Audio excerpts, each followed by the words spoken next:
principalmente a los párpados superiores que se deforman o se distorsionan y se vierten fácilmente con una tracción mínima o inclusive pues se vierten espontáneamente. El síndrome de párpado flácido se describió por primera vez en 1981.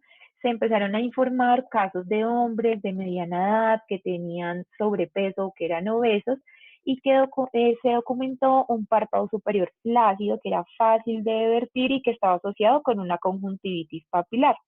Los autores que empezaron como a hablar de estos casos, de estos pacientes, plantearon la hipótesis de que el párpado superior se vertía durante el sueño y que esto provocaba una inflamación crónica. Entonces, como vemos en esta imagen apoya un poco esta hipótesis que estábamos mencionando y es que puede haber una versión espontánea del párpado superior, en este caso izquierdo, durante el sueño. En este caso puntualmente nos muestran este paciente que está durmiendo, digamos, como boca abajo y que queda en contacto con la almohada y puede haber esta versión espontánea durante el sueño. Esta fue como, digamos, la primera hipótesis que se mencionó en estos pacientes y que además estaba asociado con esta conjuntivitis papilar. Posteriormente, en 1994, se introdujo ya el término de síndrome de párpado laxo. Esto se introdujo para pacientes con conjuntivitis papilar, que presentaban una queratitis punteada y que tenían además secreción ocular y que estaban relacionados también con la laxitud del párpado superior. En este momento, este síndrome de párpado laxo lo dividieron en tres subgrupos principales. El subgrupo paralítico, en el que la laxitud del párpado se asociaba con pérdida del tono del músculo orbicular, como por ejemplo en los casos de las parálisis faciales. El subgrupo involutivo, donde la laxitud se asociaba con cambios involutivos en el tarso y en los tendones cantales. Perdón, que alguien me está pidiendo ingreso. Bueno, entonces este subgrupo involutivo, donde la laxitud se asociaba pues con cambios involutivos en el tarso y en los tendones cantales. Y por último, el subgrupo mecánico, que era por la desinserción del tendón cantal lateral, que era causada por una fuerza mecánica, como en el caso de la retracción del párpado por un bléfaro, por un espéculo palpebral durante las cirugías de cataratas, o en el caso de que habían pacientes con frote excesivo de los párpados, entonces había una fuerza mecánica que nos llevaba a esta desinserción del tendón cantal lateral. Entonces, en realidad, pues esta laxitud de los párpados puede verse a una serie de enfermedades tanto involutivas como locales o sistémicas. Entonces, es fundamental utilizar, digamos que la terminología correcta. Entonces, cuando el aumento de la laxitud del párpado es una condición aislada, simplemente lo vamos a definir o lo vamos a llamar como una condición de párpado laxo.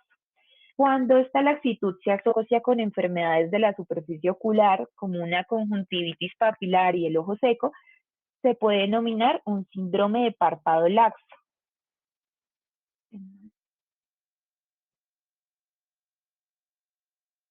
Entonces, igual como mencionamos, conjuntivitis papilar con asociación de enfermedad de superficie ocular, ojo seco, por ejemplo, ya hablamos de un síndrome de párpado laxo.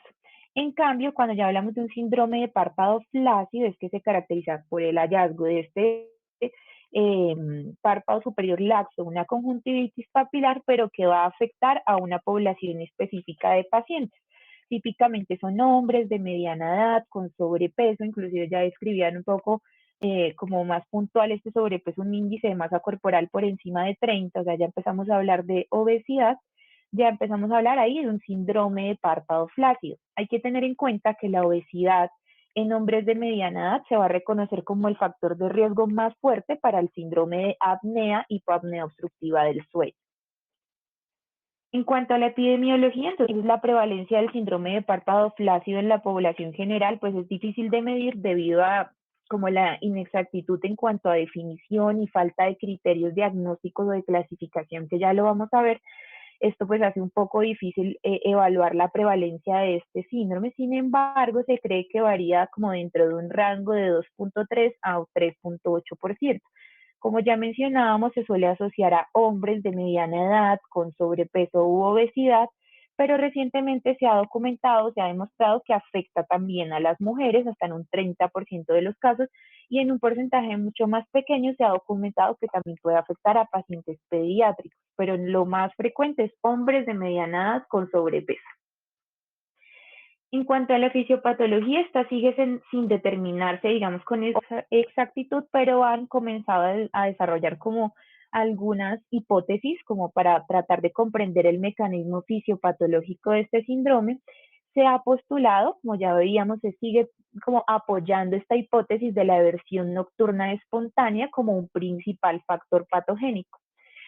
Y esto lo apoya un poco que los signos y síntomas que presentan estos pacientes generalmente son más frecuentes o se quejan de que son más severos en el ojo del lado donde el paciente prefiere dormir, apoyando un poco esta eversión nocturna espontánea del párpado superior. Se ha documentado también o se ha sugerido un patrón de herencia ligado al cromosoma X o también una influencia hormonal que podría llevar también a explicar un poco esta alta prevalencia en la población masculina. Se postuló una predisposición genética como anomalías de la expresión génica de los tejidos conectivos debido a que la laxitud de los párpados se empezó a notar también por primera vez en pacientes con síndrome de Ehlers-Danlos. Entonces también se cree como que existe una predisposición genética dentro de estos múltiples como factores que nos pueden explicar esta fisiopatología del síndrome. Se ha demostrado adicionalmente que hay una reducción de la elastina tarsal y en el examen microscópico se ha revelado que hay una inflamación conjuntival crónica. Nuevamente nos hacen como más peso en esta conjuntivitis papilar, anomalías de la glándula de Meibomian y disminución de la cantidad de fibra de elastina que también apoyaría esta hiperlaxitud del párpado superior principalmente. Se han documentado en estos pacientes también niveles altos de metaloproteinasas y se cree que hay como una regulación positiva de estas enzimas y que nos lleva a una degradación de la fibra elástica. Entonces, igual, más laxitud y puede ocasionar también una tosis secundaria. Como ya habíamos mencionado, es mucho más frecuente en estos pacientes obesos, hombres de mediana edad, que esto es uno de los principales factores de riesgos para presentar SAOS. Entonces, ¿qué relación se ha encontrado entre el síndrome del párpado flácido y SAOS? Entonces, los episodios recurrentes de hipoxia intermitente, principalmente pues durante la noche, producen estrés oxidativo, por ende una producción de radicales libres, como ya mencionábamos, también niveles séricos elevados de metaloproteinasas. Normalmente en estos pacientes se documentan también trastornos del tejido conectivo y esto también nos apoya un poco que hay una hipótesis similar en cuanto a metaloproteinasas y pues hipoxia, estrés oxidativo, radicales libres para la asociación de esta patología también con queratocono. En cuanto a las características oculares, estos pacientes refieren lagrimeo, ojo rojo, fotofobia, sensación de cuerpo extraño. Documentábamos, como vemos en la imagen, conjuntivitis papilar, secreción mucoide, puede haber edema de los párpados y disminución de agudeza visual. Es muy frecuente en estos pacientes que refieran más síntomas durante la mañana y, como ya mencionábamos también, que los síntomas sean más severos en el ojo del lado que el paciente pues prefiere dormir en las noches. Vamos a documentar una fácil eversión, mayor laxitud horizontal del cuerpo superior principalmente, es una de las pues como características principales de este síndrome. Vamos a documentar también queratitis, abrasiones corneales, entonces si observamos en la foto, observamos con una tracción, digamos, un poco superior y horizontal, es como lo describen más o menos, observamos esta hiperlaxitud de los párpados superiores. Se documentan estos pacientes también dermatochalasis, triquiasis, ectropia, ontosis, difusión de glándulas de Meibomi, por esto en estos pacientes también se documentan frecuentemente orzuelos o chalación recurrentes. Quisimos traerles unos casos, digamos, como un poco más, o un poco no mucho más severos, donde documentamos igual. Si observamos en la imagen A, como con una simple tracción horizontal del párpado, observamos ya esta hiperlaxitud, una fácil eversión de los párpados. A simple vista se puede observar como esta conjuntivitis papilar con secreción mucoide. Vemos que esa conjuntiva tarsal está muy edematizada, o sea, son casos mucho más severos. Y con esta tracción horizontal observamos cómo se pliega el párpado superior. Estos ya son casos con una hiperlaxitud mucho más marcada. Igual que en esta imagen, un poco de tracción horizontal y superior nos genera esta fácil eversión del párpado, igual, mucho edema de esta conjuntiva tarsal con secreción mucoide, y lo que mencionamos a simple vista, ahí podemos observar las papilas en la conjuntiva tarsal. Los pacientes con síndrome de párpado flácido van a referir signos y síntomas oculares que son muy inespecíficos, como dolor, sensación de cuerpo extraño, ojo rojo, fotofobia, lagrimeo, y por esto a menudo se van a confundir con síntomas de ojo seco. Entonces se cree que o se recomienda incluir el síndrome de párpado flácido como un diagnóstico diferencial de estos síntomas de superficie ocular, pues que son muy inespecíficos y pueden, digamos que enmascarar un poco síntomas de síndrome de párpado flácido. En cuanto a las pruebas de medición, en estos pacientes deberíamos considerar varios parámetros para poder clasificar el síndrome de párpado flácido.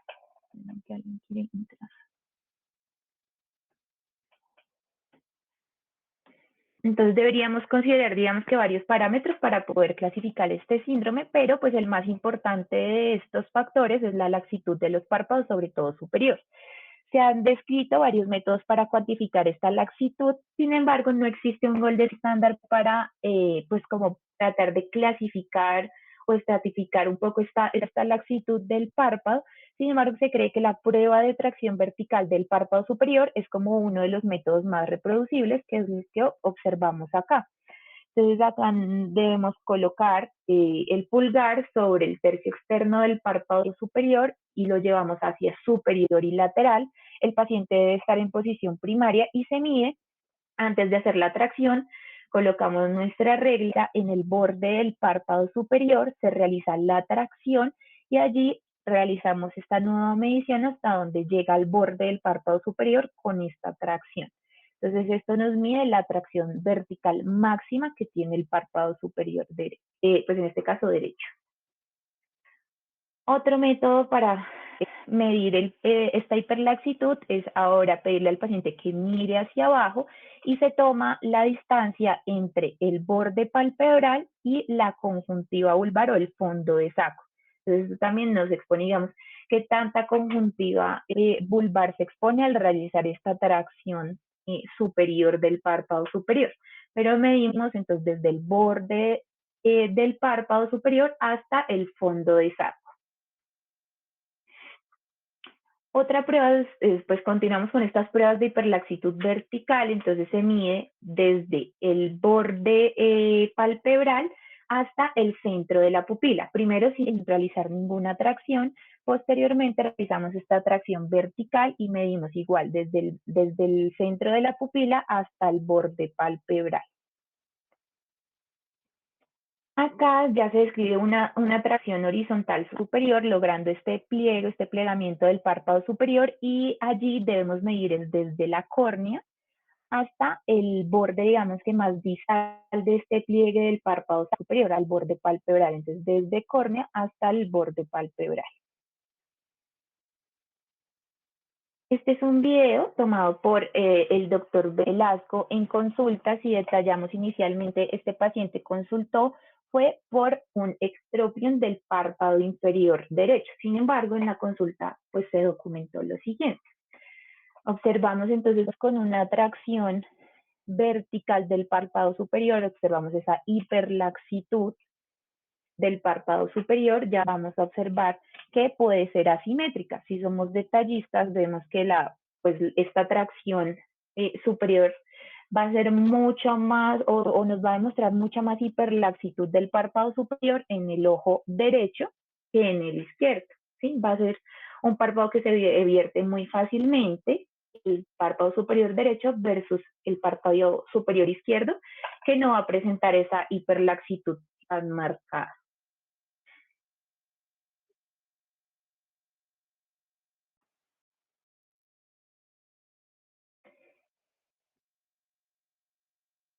Bueno, en cuanto a los sistemas de clasificación, hay muchos sistemas de clasificación, sin embargo, la mayoría han carecido de validez. Se cree que el gold estándar para, pues, como clasificar o diagnosticar este síndrome es la evaluación subjetiva de la versión del párpado superior. Hay, como les mencioné, hay muchos sistemas de clasificación, hay muchos que nos miden como qué tanta conjuntiva vulvar queda expuesta al realizar esta tracción, pero quisimos traerles como algunas de las clasificaciones que pueden ser más útiles, digamos que en la consulta. La primera de estas clasificaciones es de acuerdo a la versión del párpado. La clasifican en tipo 1 o grupo 1 y el grupo 2. Entonces, en este tipo 1 hablamos de un párpado que es fácilmente evertible y que permanece evertido a pesar de que le pidamos al paciente que mire hacia abajo o que haya una contracción voluntaria del músculo orbicular. ¿Sí? Entonces, es un párpado que puede vertir muy fácil. En el tipo 2 ya nos habla de una eversión espontánea del párpado superior que igual va a permanecer evertido a pesar de la posición del ojo hacia abajo o la contracción voluntaria del músculo orbicular. Entonces simplemente un párpado que vierto muy fácil o en el tipo 2 un párpado que se vierte espontáneamente y permanece evertido. Otro sistema de clasificación es que se han dado cuenta que hay una relación directa entre la frecuencia de los síntomas como sensación de cuerpo extraño, lagrimeo, fotofobia y la reacción papilar tarsal. Entonces se realiza una clasificación según la gravedad de los síntomas y esta reacción papilar tarsal. La dividen en grado 0, grado 1 y grado 2. Un grado 0 es un paciente que no tiene síntomas o que tiene síntomas muy esporádicos y tiene una mínima reacción papilar. Un grado 1 tiene síntomas más frecuentes con una reacción papilar, con queratitis ocasional, pero que se logra controlar fácilmente con tratamiento tópico. Y el grado 2 son síntomas mucho más constantes con una reacción papilar que ya es un poco más de difícil manejo, como toda esta reacción papilar y esta queratitis. Ya son pacientes como con síntomas más severos y más difíciles de manejar.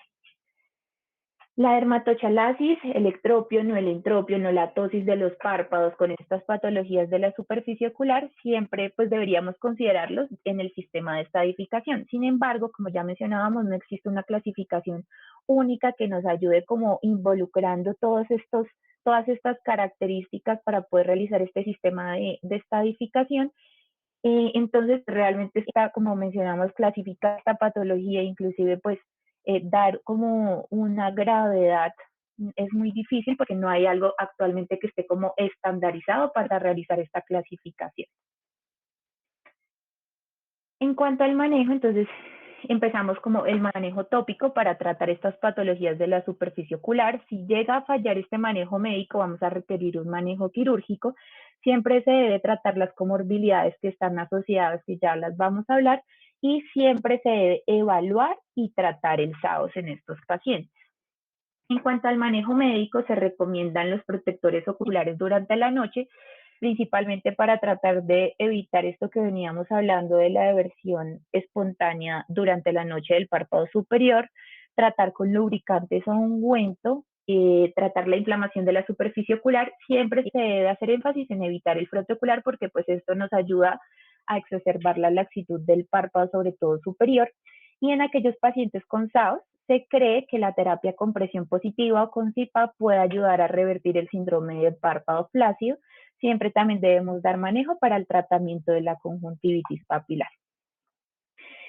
Actualmente se ha venido estudiando los análogos de prostaglandinas, principalmente el bimatopros, como una posible alternativa a la cirugía. Se cree que el bimatopros tiene un efecto secundario que es como la retracción o lo describen como un endurecimiento de los párpados que nos puede llevar a una involución de la dermatochalasis y nos ayuda además a profundizar el surco palpebral. Entonces nos podría ayudar a como involucionar un poco esta hiperlaxitud, sobre todo el párpado superior. Sin embargo, esto es un efecto secundario que vamos a observar a largo plazo, pero se cree que puede llegar a ser una alternativa al manejo quirúrgico porque sí ha ocasionado como esta retracción de los párpados superiores y nos ayuda a disminuir un poco esta hiperlaxitud del párpado.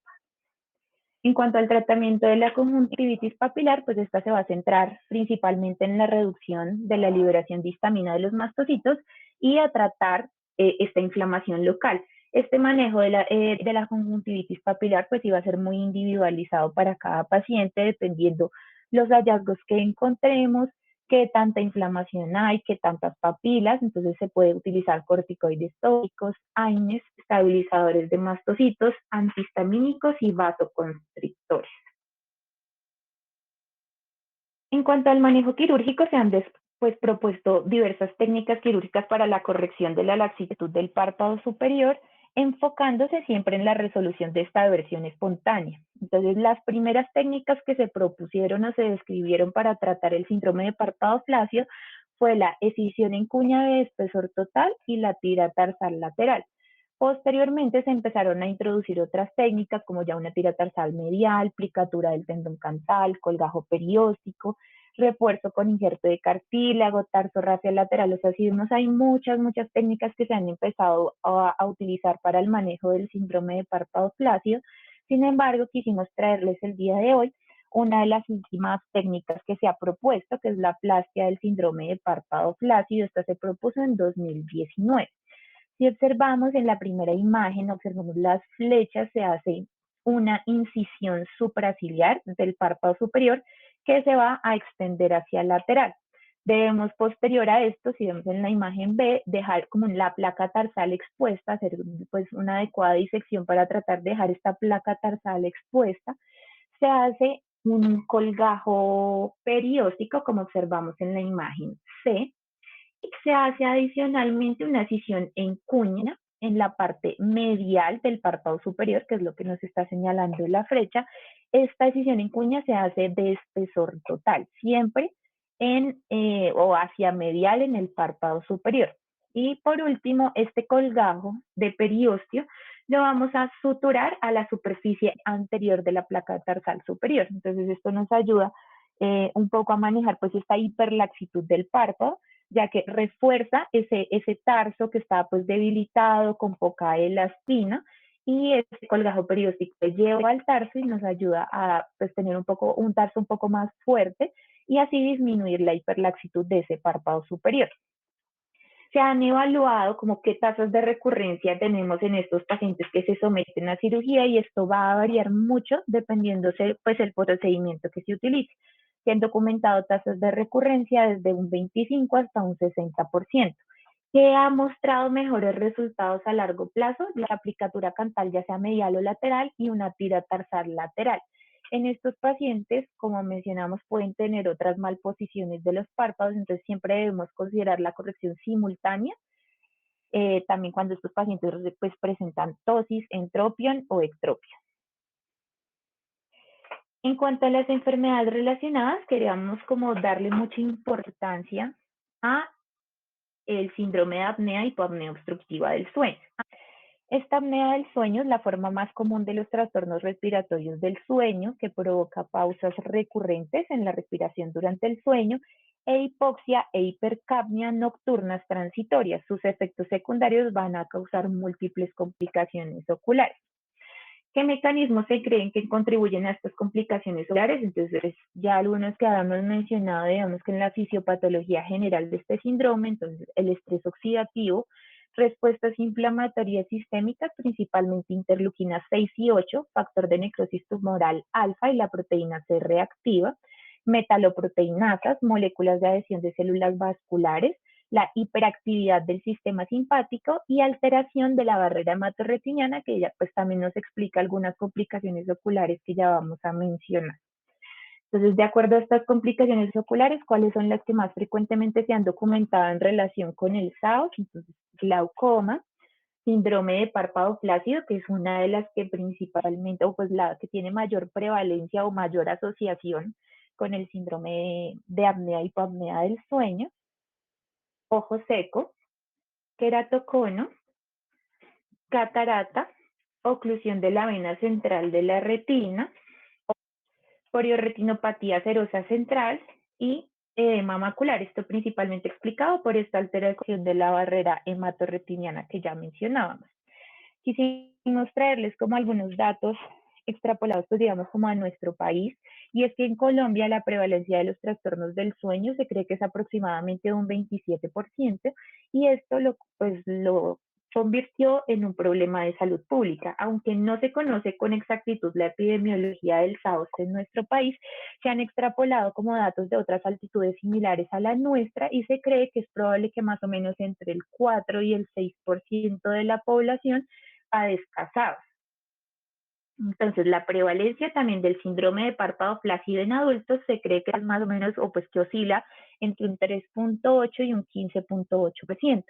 Esta asociación entre síndrome de párpado flácido y SAOS está muy, o sea, pues se ha discutido en muchos estudios y se ha documentado o se ha identificado una correlación positiva no solamente entre estos dos síndromes, sino además entre la gravedad del SAOS y el síndrome de párpado flácido. Se cree que el síndrome de párpado flácido es 4.12 veces mayor en pacientes con SAOS comparándolos con la población sana o sin SAOS. Entonces, sabemos que, o sea, o está muy estudiado que los pacientes con SAOS pues tienen un riesgo mucho más aumentado de presentar el síndrome de párpado flácido.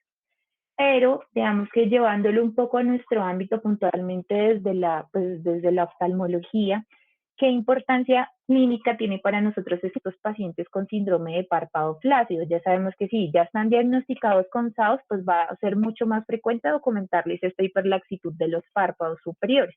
Pero si nosotros captamos inicialmente pacientes con síndrome de párpado flácido, ¿qué pasa? Entonces quisimos traerle algunos estudios que nos muestran un poco esta relación. Entonces, uno de estos estudios publicado en 1997 en el que se documentaron 50 pacientes con síndromes de párpado flácido, dentro de los cuales el 96% tenían antecedentes de trastornos del sueño. O sea, 48 pacientes ya tenían un antecedente de trastornos del sueño, sin embargo, no tenían hasta el momento un diagnóstico de SAOS.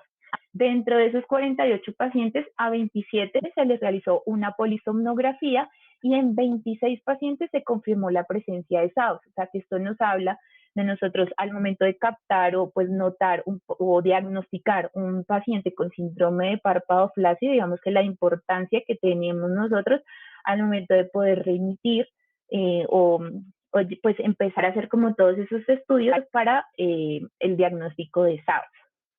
Otro de estos estudios fue publicado en el 2013 en el que se observaron igual 45 pacientes con síndrome de párpado flácido, dentro de los cuales el 85% fue diagnosticado con SAOS.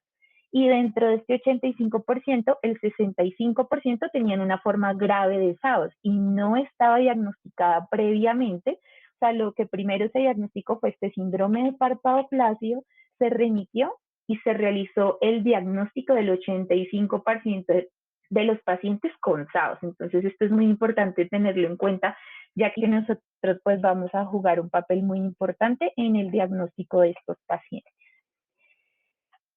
Recordando entonces un poco nuevamente como esta relación como en cuanto a la fisiopatología que tienen estos pacientes, entonces como mencionábamos, principalmente activación de citoquinas inflamatorias, de metaloproteinasas o niveles séricos de metaloproteinasas aumentados, inflamación sistémica, hipoxia intermitente que también nos va a llevar a una degradación de la elastina que contribuye a esta hiperlaxitud del párpado. Estos pacientes con síndrome de párpado flácido con anomalías leves se cree que pueden pues mejorar con un tratamiento conservador, es decir, estos pues que mencionamos como lubricantes oculares, los protectores oculares para la noche. Sin embargo, los casos severos van a requerir cirugía.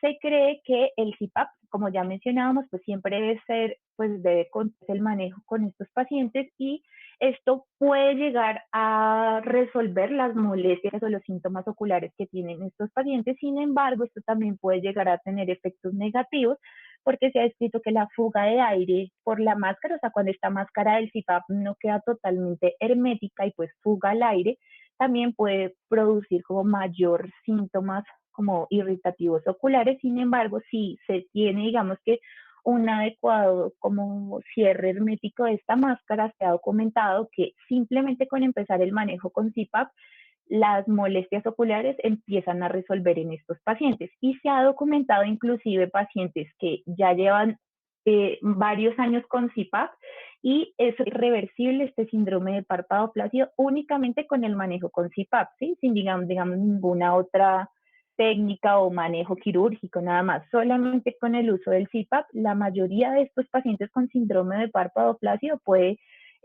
ser reversible. ¿Qué complicaciones puede tener el SAOS en estos pacientes? Entonces, digamos, como dándole un poco más de importancia a todas estas complicaciones que nosotros podemos llegar a evitar si hacemos un diagnóstico temprano de un síndrome de párpado flácido y lo remitimos, digamos, que a las especialidades pertinentes. ¿Qué se puede llegar a evitar? ¿Cuáles son las complicaciones de este síndrome? Entonces, cardiovasculares, hipertensión, arritmia, enfermedad coronaria, ACV, hipertensión pulmonar. Complicaciones neurológicas, estos pacientes es frecuente que empiecen a tener déficits cognitivos o conductuales, trastornos psiquiátricos, presentan resistencia a la insulina, diabetes mellitus, por ende, pues muchos de estos pacientes van a terminar con un síndrome metabólico, es decir, obesos, diabéticos e hipertensos. Y se ha documentado que inclusive estos pacientes con SAOS pueden tener trastornos reproductivos un poco como en el contexto de esta inflamación crónica, de esta hipoxia como persistente, puede llevar a trastornos reproductivos y se ha documentado que el SAOS también puede estar como complicado con cáncer. Queríamos traerles pues un caso de un paciente de 52 años que consultó inicialmente por ojo rojo y sensación de cuerpo extraño en el ojo izquierdo.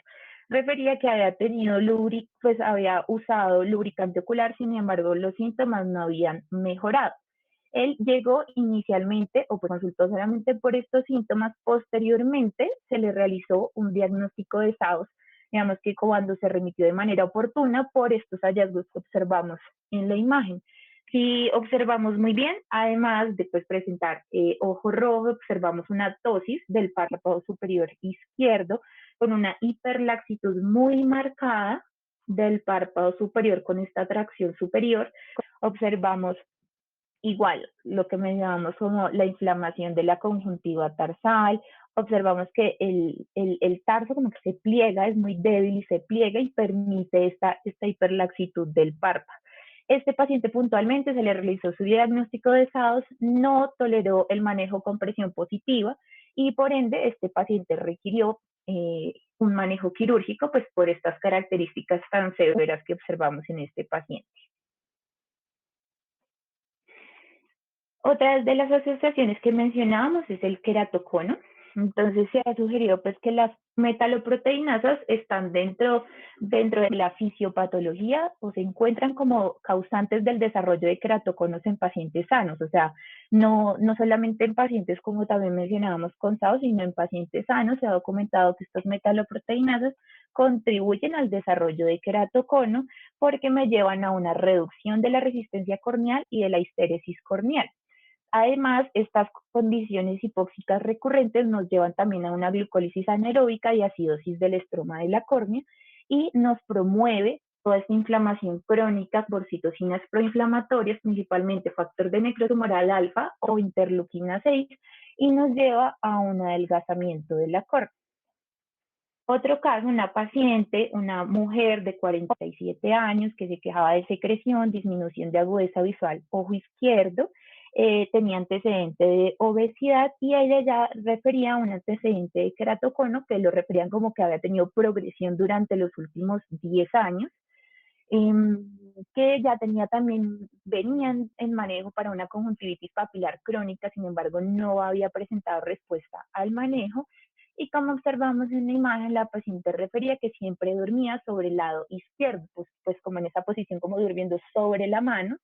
Entonces esto es como importante que se relacione un poco con estas dos patologías, como esta posición al dormir con el queratocono y el síndrome de párpado flácido, pues lleva un poco esta eversión nocturna espontánea del párpado.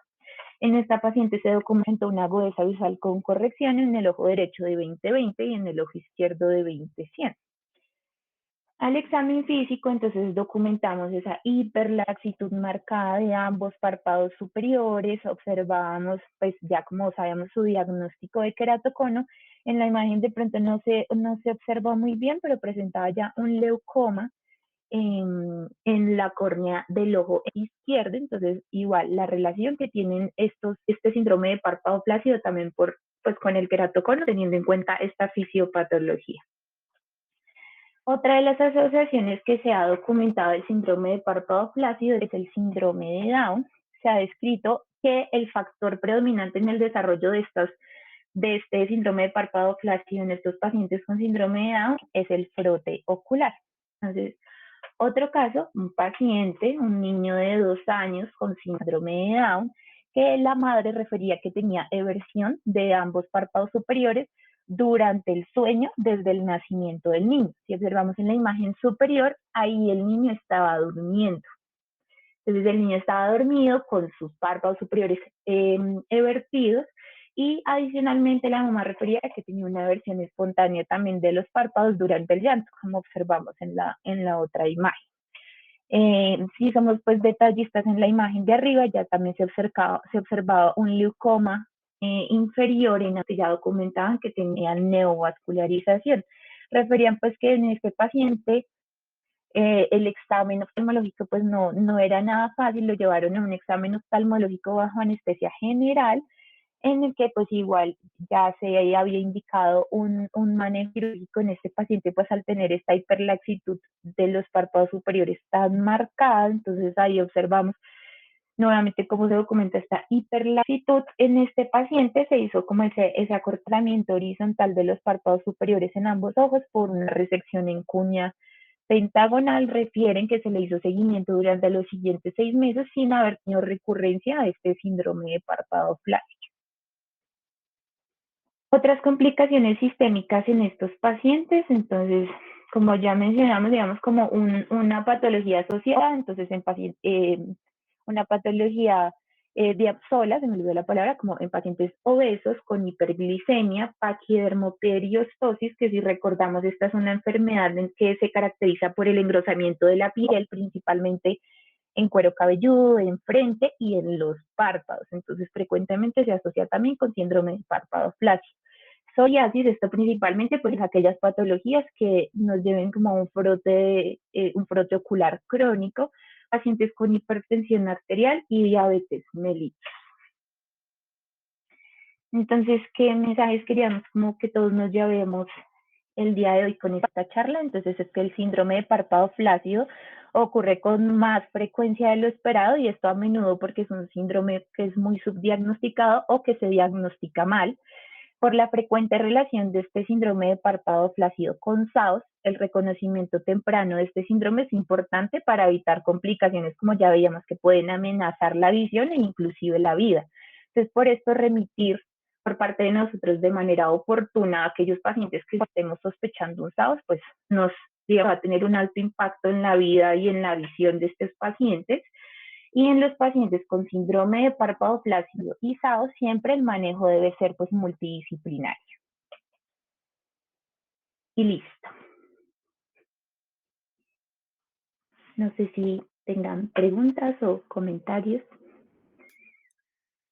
Bueno, muy buena exposición, muy completa. María Paula, felicitaciones. Creo que lo importante allí es ver, eh, o sea, el síndrome de párpado flácido es como una córnea verticilata que uno ve al paciente y fácilmente puede saber qué medicamento está tomando, cómo está su corazón. Y creo que eso es muy importante en esta patología de párpado. No nos toma ni un segundo hacer una tracción adecuada del párpado de nuestros pacientes en quienes sospechamos. Y pues miren cómo podemos estar valorando no solo el síndrome de apnea y hipopnea del sueño, sino también las complicaciones, hipertensión, hipoxia, diabetes, toda la funcionalidad mental, falla cardíaca, falla pulmonar. Entonces, todas esas son cosas muy importantes que deberían llevarnos a nosotros pues a analizar bien a nuestros pacientes y de este modo pues poder derivarlos a tiempo y darles una oportunidad. Gracias, doctor. Doctor Rentería, ¿iba a decir algo? No, María Paula, se me prendió ahí el coso. Chao. Ah, bueno. Bueno,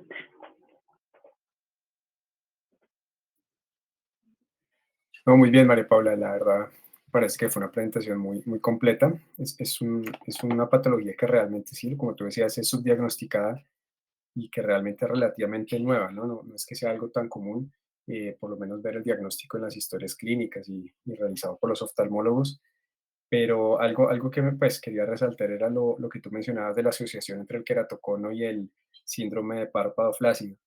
Hay varias cosas, digamos, que en la fisiopatología y en la teopatogenia de ambas enfermedades que pues pueden explicar la relación entre estas dos condiciones, ¿no?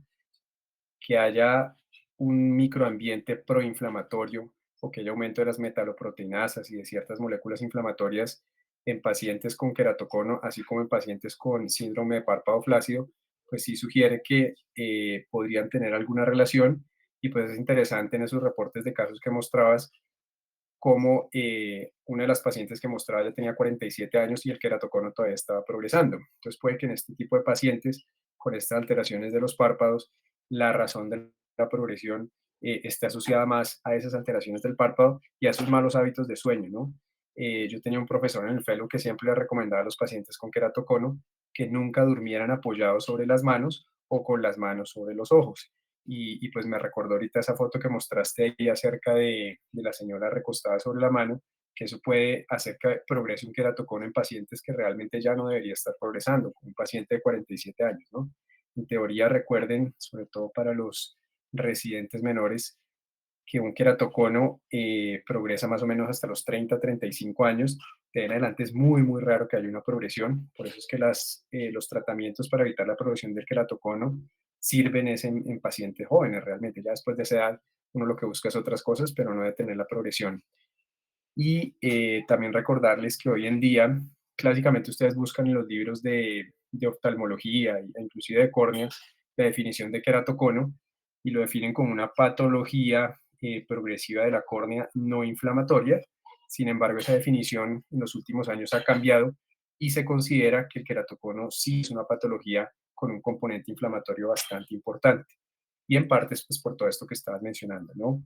También la mayor prevalencia de síndrome de párpado flácido, perdón, en niños con síndrome de Down, pues es bastante llamativa porque también en estos pacientes recuerden que la incidencia de queratocono es bastante alta, ¿no?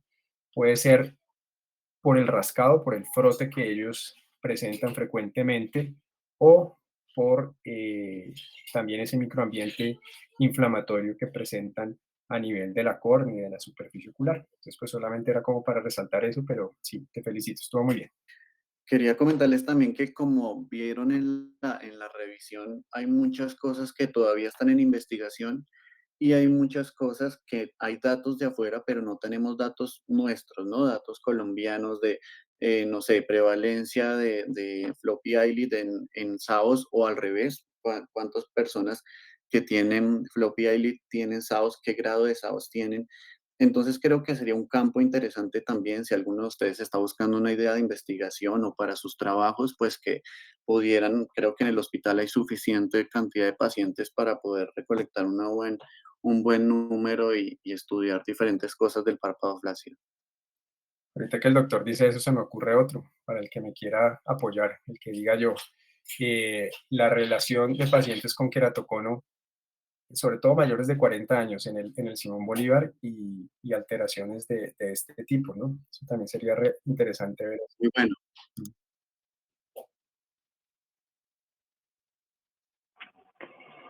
Muchas gracias, doctores. No, gracias a ti.